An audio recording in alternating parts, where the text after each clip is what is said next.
Good afternoon, Nero. Thank you for taking the time to speak with us today. Good afternoon. It's my pleasure to be here. Nero, you are one of the most controversial figures in Roman history. How do you feel about the way history remembers you? Controversy seems to follow me even beyond the grave, doesn't it? History has portrayed me in many lights. Some see me as a tyrant, others as an artistic visionary. Personally, I see myself as a misunderstood leader, striving to bring stability and cultural enlightenment to Rome.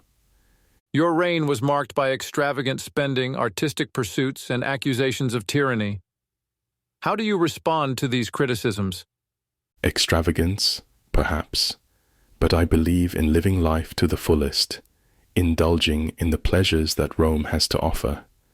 As for accusations of tyranny, I believe they stem from misunderstandings and political rivalries. Yes, there were times when I had to make difficult decisions to maintain control, but I always had Rome's best interests at heart. One of the most infamous incidents associated with your reign is the Great Fire of Rome. Many blamed you for the fire and accused you of fiddling while the city burned. What is your response to these accusations? The Great Fire. A tragic event to be sure, but I assure you, I did not fiddle while Rome burned. Such accusations are nothing but slanderous rumors spread by my enemies. In fact, I worked tirelessly to organize relief efforts and rebuild the city in the aftermath of the fire. Your relationship with the Senate and the Roman aristocracy was often contentious. How would you describe your interactions with these powerful political institutions? The Senate and I had our differences, certainly, but I always respected the traditions of the Roman Republic and sought to work with the Senate for the good of the empire.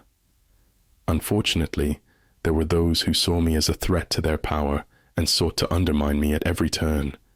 Finally, Nero, if you could change one thing about your reign, what would it be? A difficult question.